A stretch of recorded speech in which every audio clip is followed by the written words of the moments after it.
quoi que ce soit que nous puissions ressentir. Nous allons nous sentir très bien. On va se sentir très bien, très fort. Non, actuellement, vous n'êtes pas dans une bonne position. L'Ukraine est dans une mauvaise position et vous l'avez permis ça d'arriver. Depuis, vous n'êtes pas dans une bonne position. Vous n'avez pas de contrat maintenant. Avec nous, vous allez maintenant... Vous êtes en train de parier avec la vie de millions de personnes. Vous jouez avec la guerre mondiale, la troisième guerre mondiale. Ce que vous faites, c'est un manque de respect. C'est un manque de respect à ce pays, cette nation. Et est-ce que vous avez dit merci une seule fois ici, dans cette réunion? Est-ce que l'on vous a entendu dire merci? Vous êtes allé en Pennsylvanie et faire campagne pour l'opposition en octobre. Et vous devez apprécier ce que nous faisons. Le président tente de sauver votre pays. Excusez-moi. Si vous croyez que vous parlez plus fort, si vous parlez fort, vous allez avoir raison. Quand vous parlez de la guerre en Ukraine, il ne parle pas fort. Votre pays a des gros problèmes. Et vous n'êtes pas en train de gagner, vous n'êtes pas en train de vaincre. Mais il y a beaucoup de chances que vous puissiez en sortir grâce à nous.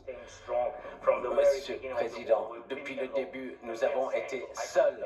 Et on vous a dit merci. On vous a donné, avec le président stupide, on vous a donné 350 milliards de dollars. On vous a donné des équipements et du matériel militaire. Vous vous êtes servi de notre équipement. Si vous n'aviez pas notre équipement militaire, cette guerre aurait été finie en une quinzaine de jours. Oui, d'accord, en 3 jours. Voilà, ça c'est ce... En 2 semaines. Ok, bien sûr, c'est ça. Ça va être difficile. Ça va être difficile d'arriver à un accord comme ça. J'ai dit merci beaucoup de fois, Monsieur Vance. Et il y a des désaccords, il faut l'accepter, ça. Il faut qu'on avance. Et plutôt que de se battre devant les caméras, vous avez tort, on sait que vous avez tort. Moi, je crois que c'est bon que la population américaine voit ce qui se passe, c'est important. C'est pour ça que je continue cette discussion et ces échanges. Vous devez être reconnaissant. Les gens sont en train de mourir, vous n'avez plus de soldats, vous commencez à ne plus avoir de soldats. Ce serait une bonne chose. Et ensuite, vous nous dites, ah non, moi je ne veux pas de cessez-le-feu, je ne veux pas cesser le feu, moi je veux ci, moi je veux ça. Non, écoutez, si vous arrivez à un cessez-le-feu maintenant, prenez-le comme ça, il n'y aura plus de balles qui voleront et vos hommes ne seront plus tués. Vous ne voulez pas de cessez-le-feu, c'est ça que vous dites? Moi je veux un cessez-le-feu. Vous allez avoir un cessez-le-feu plus rapidement avec cet accord. Vous pensez que je ne veux pas de cessez-le-feu? Qu'est-ce que vous pensez? Il y a quelqu'un qui s'appelle Biden, c'était pas une personne intelligente. Ça c'était, excusez-moi, c'était avec Obama. Obama vous a donné des armes. Moi je vous ai donné des javelines pour vous battre. Obama vous a donné des bateaux et Trump a donné des javelots, des javelins. Vous devriez être plus reconnaissant. Parce que ce n'est pas vous qui avez les atouts en main. Avec nous, vous allez avoir les atouts en main. Sans nous, vous n'avez pas d'atouts, vous n'avez pas de carte en main même.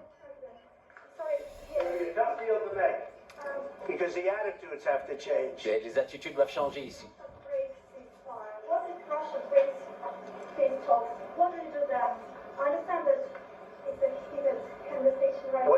Qu'est-ce que vous dites?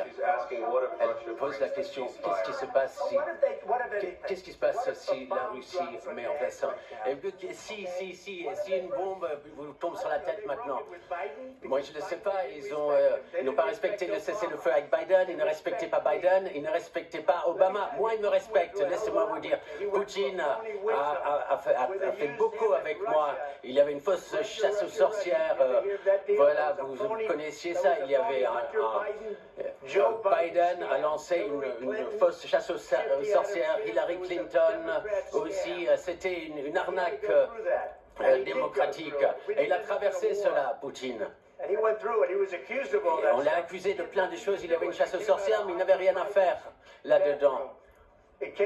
C'est sorti de la salle de bain de Biden, de la chambre à coucher de Hunter Biden. Et ensuite, on a dit, ah voilà, il y a ce laptop d'enfer a été fait par la Russie, c'était une arnaque. Et il a supporté ça, on l'accusait de tout cela, de toutes ces choses. Moi, tout ce que je puis dire, c'est cela. Peut-être qu'il n'a pas respecté des accords avec Obama, avec Bush, et peut-être avec Biden. Peut-être il l'a fait, je ne sais pas, moi je ne sais pas ce qui est arrivé. Mais avec moi, il n'a pas brisé les accords. Il veut qu'on arrive à un accord, je ne sais pas si on va pouvoir le faire. Le problème actuellement, c'est que moi, voilà, je vous ai donné la possibilité de faire le dur. Et sans les États-Unis, vous ne seriez pas à dur. Vos gens sont très courageux, mais soit il faut qu'on arrive à un accord, ou nous on se retire. Et si nous on se retire, vous allez voir ce qui va se passer. Et ça, je ne crois pas que ça va être joli pour vous. Mais voilà, vous pouvez continuer à combattre, mais vous n'avez pas les cartes en main. Mais une fois qu'on aura signé cet accord, vous serez dans une bien meilleure position. Mais vous n'agissez pas en tant que personne reconnaissante. Et ça, ce n'est pas gentil. Ce n'est pas gentil du tout. Voilà. Et je crois qu'on en a assez entendu, assez vu. Qu'est-ce que vous en pensez? Là, ça va faire de bonnes images, ça c'est sûr. Hein, ça va être spectaculaire lorsqu'on va voir ça sur nos écrans. On va voir ce qui se passe.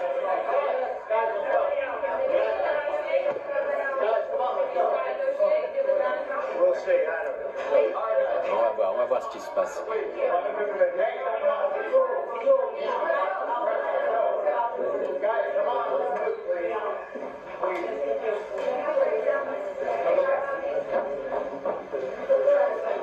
C'est du jamais vu, je crois. Volodymyr Zelensky et Donald Trump en train de s'écharper dans la Maison Blanche, devant les caméras du monde entier. Le ton est monté à un niveau qu'on n'aurait pas pu imaginer. Donald Trump qui dit, bah, au moins Vladimir Poutine, il me respecte. Peut-être qu'il n'a pas respecté les accords sous Obama et sous Biden, mais avec moi, ça va changer. Il dit à Zelensky, il faut qu'on arrive à un deal, sinon on se retire. Et vous allez voir, on a senti aussi un Volodymyr Zelensky qui n'a pas réussi à se contenir, qui s'est énervé face notamment à J.D. Vance, le vice-président américain, qui lui reprochait de ne pas avoir été reconnaissant d'attaquer les Américains sur leur sol. Vous êtes en train d'attaquer ceux qui essaient justement de prévenir la destruction de votre pays. Donald Trump qui surenchérit en disant que vous êtes en train de jouer avec la vie de millions de personnes. C'est la 3e guerre mondiale que vous jouez face à un Volodymyr Zelensky qui n'a pas réussi à faire baisser la pression. Ce soir, on est sidéré, hein, pour tout vous dire, devant cette séquence, hein, c'est du jamais vu.